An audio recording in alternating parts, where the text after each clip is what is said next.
Thank you for the invitation, and thank you everybody who made it possible for us to have such a wonderful time, and also all the contributors. I learned so much, and there are so many questions in my mind, and I would like to apologize for not bringing new research to you here.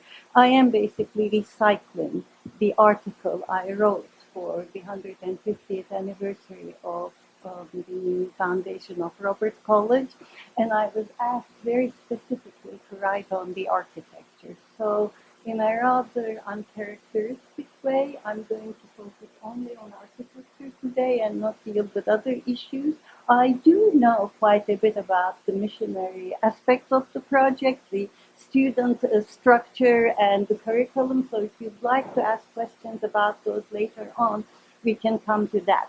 Now, I also would like to correct one little thing, which I thought we did, Ayça, but it's still here. That question mark at the end of "In the Center of the World," the title of my talk, there is no question mark there. The words do come from the school song. I went to that to the girls' school, so the words are pretty obnoxiously megalomania. It says, yeah, the school is there, and you're going to see lots of photographs of it.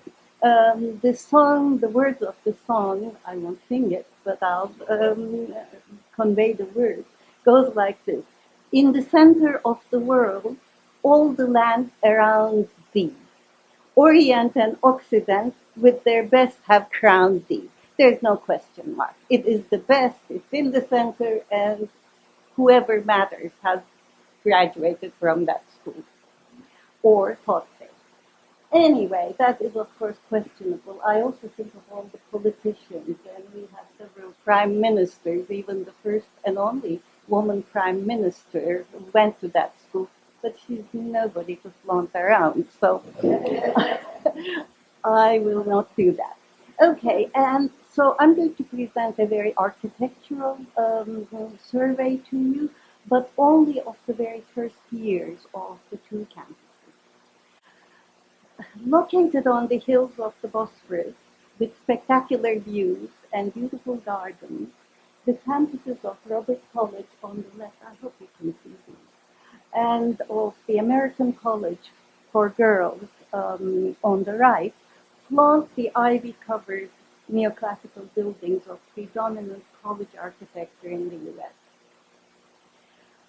Their formal architectural vocabulary, interior special organizations, construction details and components, fixtures, decorative elements, and furniture, all in accord with American architectural traditions, link the two campuses together. Nevertheless, they belong to different schools of design. Compared to the casual and, I should say, informal charm of Roberts College's physical fabric, the ACG campus architecture was conceived at one stroke by one architectural firm with an integral site plan and a stylistic unit. The development of Roberts College happened without a master plan. Buildings were designed and constructed in an incremental, almost organic manner by different designers, and by no means they were all architects. And it was developed in response to the needs and priorities of the time, a little bit of a squatter settlement development that we pursue here. There was a notion of a courtyard as a central feature, but this really never turned into a regular courtyard. It never became a geometrically coherent space. The buildings surrounded it did not adhere to a homogeneous architectural vocabulary, and the landscape design was informal. A few words on the acquisition of the site in Bebek. It was not very smooth. None of these colleges seemed to easily acquire their land. In this case, the neighborhood residents put on a little bit of resistance. They said there was a cemetery, a Muslim cemetery there. and there was a fountain that they were using for drinking water.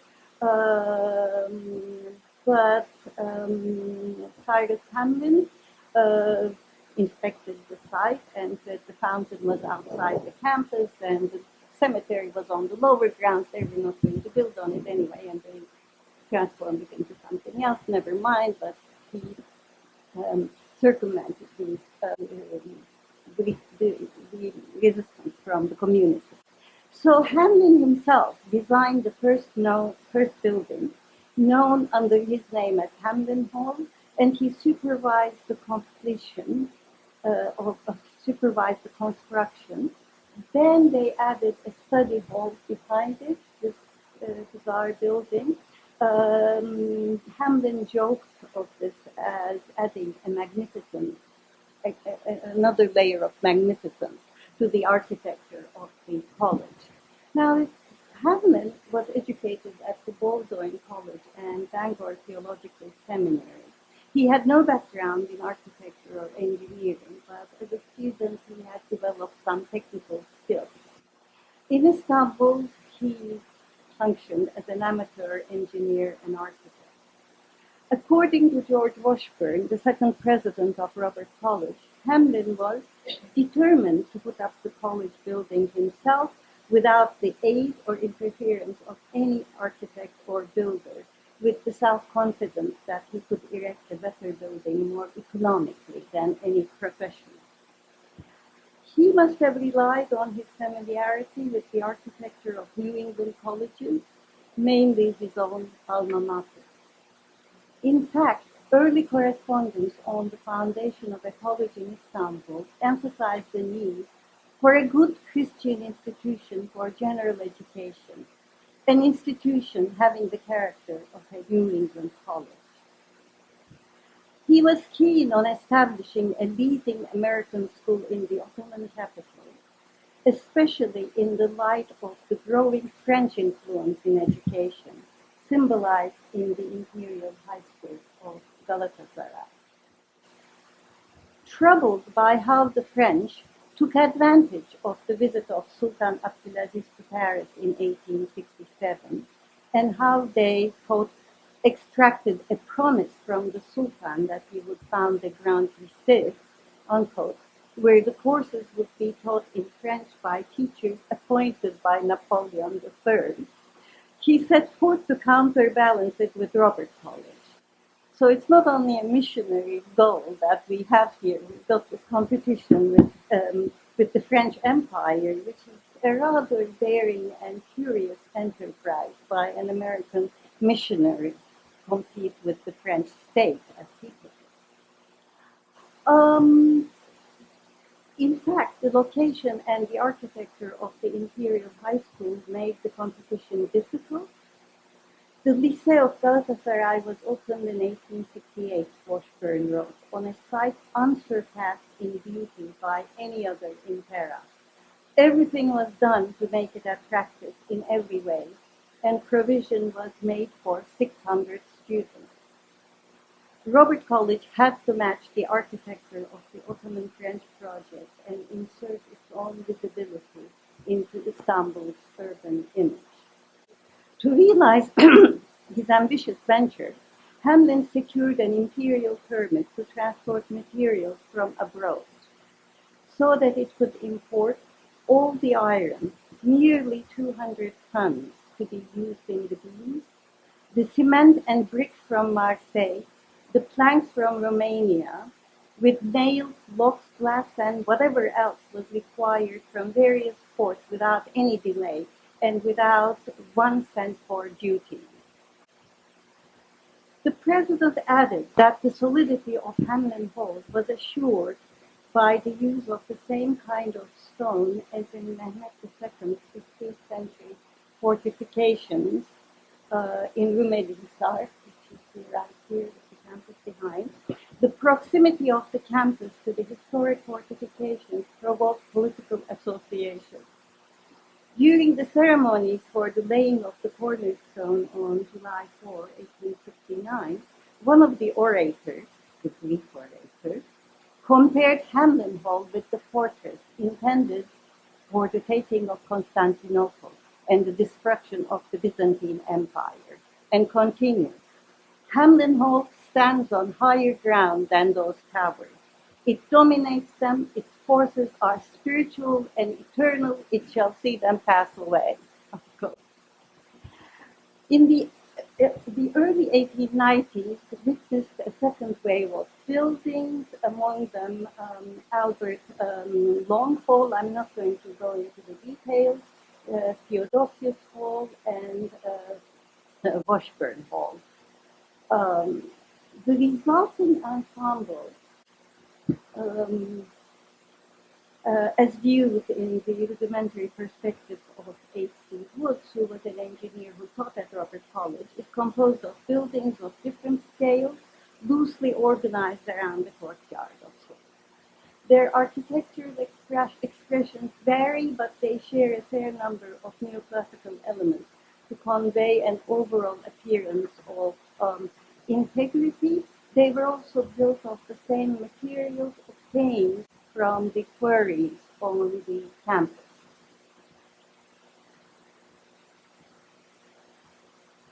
This was indeed an era of missionary schools which had spread through the Ottoman Empire, and I'm showing you AUB here among them. There is a map. I wish I had brought it with me. I didn't. There's a map in the archives of the college with Robert College at the center with all these arrows going all over. It's a missionary publication. All the missionary schools were centered on Robert College, or at least that's what they thought. Architecturally, I understand that these other missionary colleges followed in the footsteps of Robert College, displaying similar trends in solid and large buildings in gardens. In addition to AUD, I can show two more, the Central College in Antep and the Euphrates College in Harpers. American College for Women in Our Research surpasses the architecture of Robert College and other missionary colleges in its monumentality, coherence, and harmony. Under the diligent efforts of its first president, Mary Patrick Mills, a site was purchased in 1905, and the commission was given to the prominent Boston firm of Shipley, Rutan, and Coolidge. The firm would do the work pro bono, thanks to Rutan, who was on ACG's board of trustees. And Mary Mills was very good at getting things done for her for free. In 1886, a few words on the firm. In 1886, Stanley, Rutan, and Coolidge had inherited the practice of Henry Hobson Richardson, the legendary architect credited for bringing the neo-Romanesque to the United States.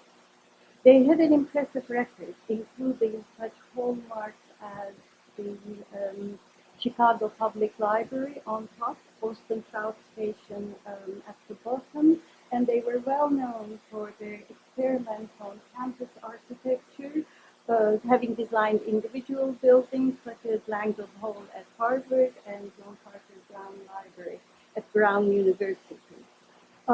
They had also designed the entire campus plan for Stanford campus in 1888, and in this plan they collaborated with landscape planner Frederick Law Olmsted, whose innovative ideas, of course, are reflected in many parks and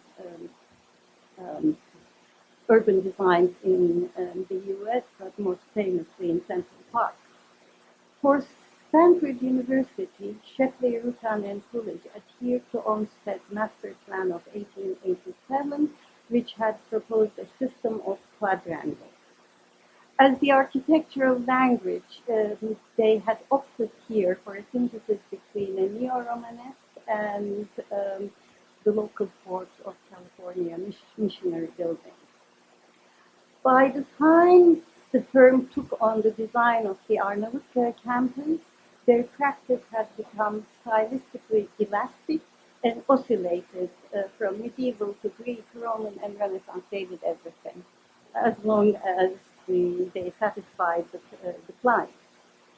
Now, Mary Patrick Mills, I hope you can read these images, but there's nothing I can do about it. But Mary Mills Patrick and her donors were demanding clients. They came with ideas of their own.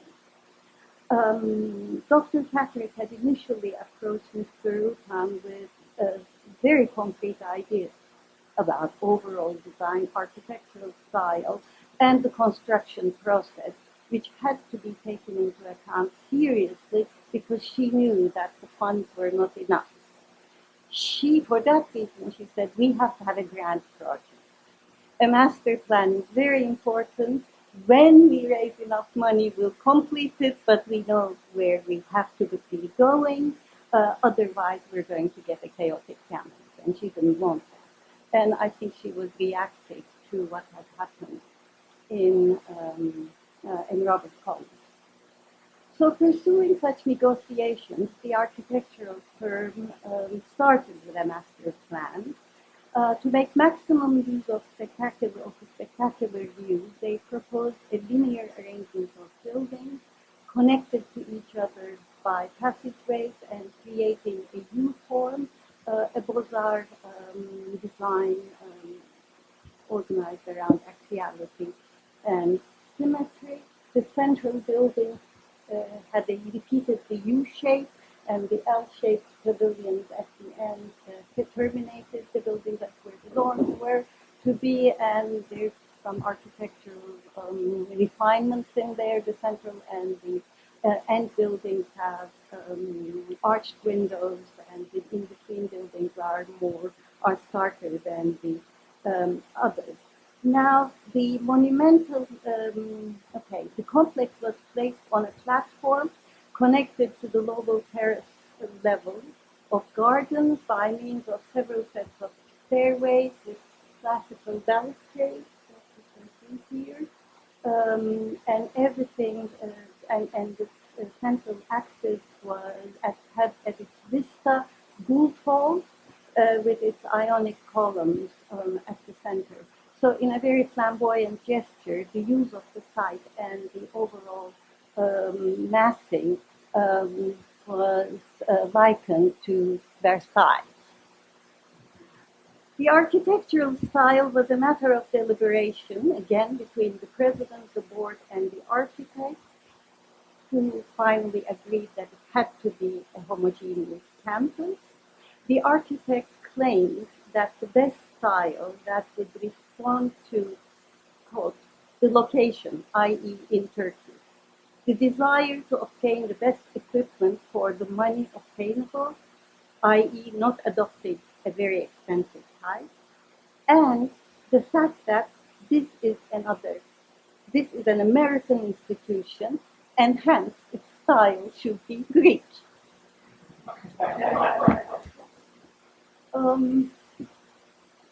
The axial spine was counterbalanced by the rest of the landscape design in a deliberate contrast that addressed the complicated topography. Roads and pathways of different widths took into consideration the circulation patterns of vehicles and pedestrians.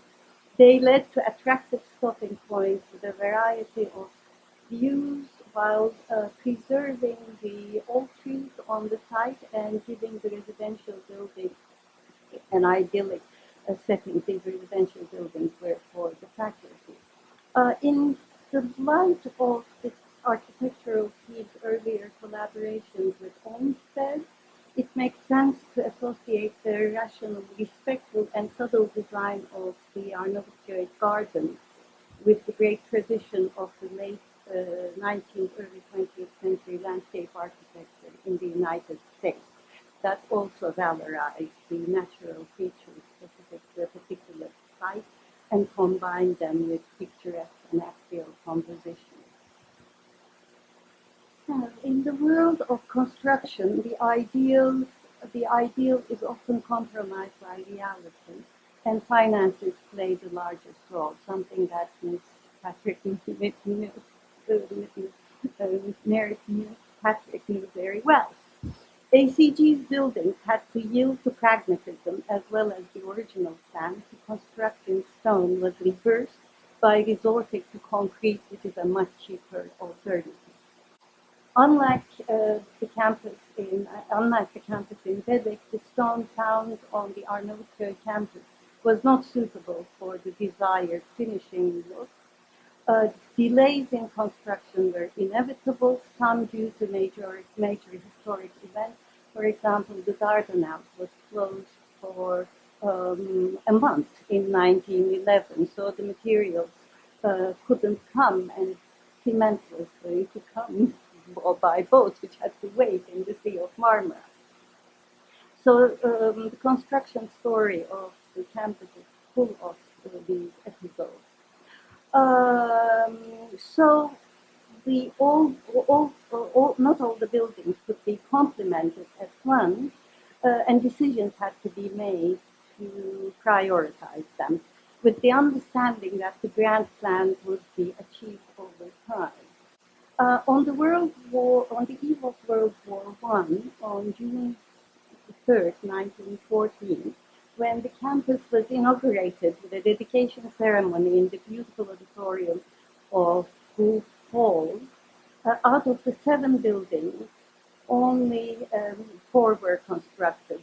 Now, this Gulf Hall is a very sore place, has a very sore place in my heart because it was demolished in 1970 to make room for a multi-purpose gym, auditorium, office space. How did they do that? The story goes that the workers, it's not a story, people who witnessed it, the workers went there with their, baltos and trying to, and they stopped. They said, do you really want to demolish this room? And well, it went. Only we have a couple of good photographs. So what you see are the buildings that were completed. But what is really interesting is this little building. It's in a more hidden setting on a lower part of the campus, and this was the lifeblood of the complex. This was the powerhouse. It was connected to the main building. Now let me show you its location here. This is the powerhouse. It was connected to the main building by a pipe tunnel, and it provided the entire complex with steam heating by state-of-the-art equipment. But what is even more interesting is that the high-pressure steam would be used, it would be used in the kitchen for cooking purposes, but it would be used in the science labs. So teaching science to girls was very much integrated into the architecture of the school.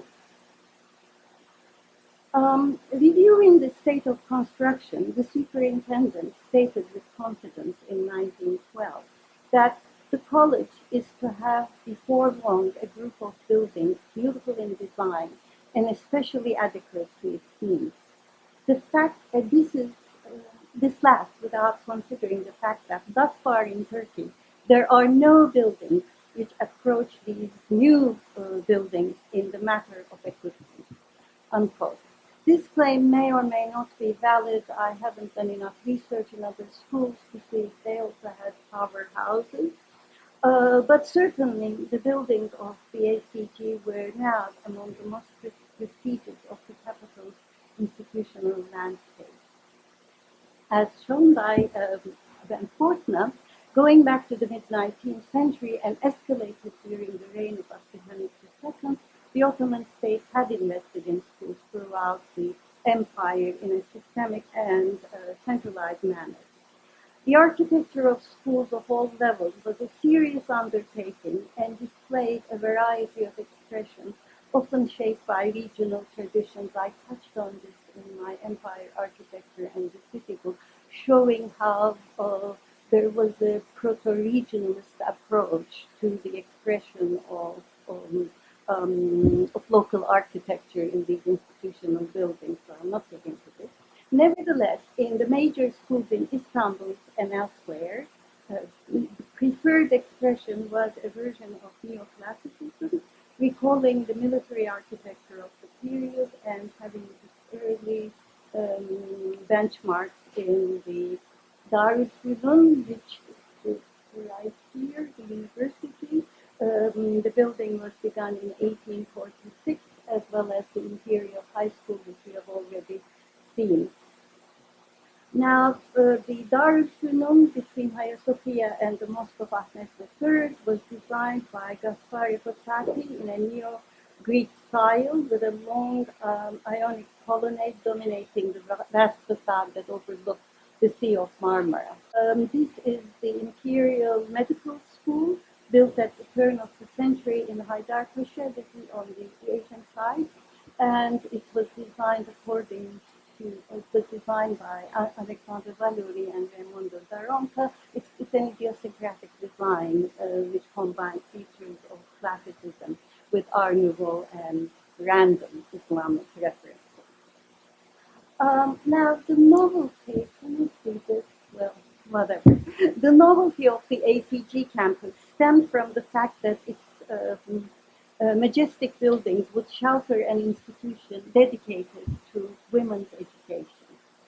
Its presence ignited critical questions regarding Ottoman policies on the topic, as voiced by the anonymous author of an article published in the popular Ottoman journal Servet-i Fünun upon a visit to the construction site in 1913. Admiring the size, and the perfection of the building, he reflected on the negligence of the instruction and training, talim ve terbiye, of young Ottoman ladies, essential for a civilized country and indispensable for the progress of the nation. Ideals, he said, were put forward during the early days of the Second Constitutional Rule, but forgotten since. A major disappointment was the failure of the initiative to start an imperial school for girls, a leading institution of higher education. To this end, a palace on the hills of Kandilli, in a large garden with beautiful views and very fine air, was donated, and the officials embarked on a restoration project which would include, aside from the main building, caves, paths, kiosks, a campus, in short. However, the project was confronted with economic problems, forcing the government to look for alternative funding sources. They tried a lottery, but they didn't make any money. So, now, according to the author of the article in Servet-i Fünun, a boat trip down the Bosphorus opened up the wounds from all the dreams, hopes, and well-intentioned undertakings awakened by the constitutional period. The abandoned building intended for the Kandilli Imperial School made the traveler reflect darkly on the fragility of the Ottoman commitment to educate girls, a social and vital matter, so important for the nation. His distress would increase as he turned his head toward the spectacular construction on the hills of Arnavutköy. You can really see these two hills facing each other. He admired with envy the American commitment to the education of young women from various nations and religions. Servet-i Fünun acknowledged the work, dedication, intelligence, and knowledge of Miss Patrick, up there on the corner, adding that the construction of the Arnavutköy campus was a result of her persistence and strong will and a model for us. The ACG campus, I'm concluding, was the last in the chain of educational buildings that added a new element to the urban image of Istanbul on the eve of World War I and contributed to its definition as a modern capital. The university in the historic peninsula, Galatasaray at the heart of Pera, the Imperial Medical School on the Asian shore, and Robert College and ACG farther to the north on the hills of Bosphorus, affected their immediate surroundings through their architectural grandeur, but they also created something bigger. Each charged with its own agendas and ideological implications, they nevertheless coalesced into a network that engraved modern education onto the multi-layered urban image of Istanbul. Thank you.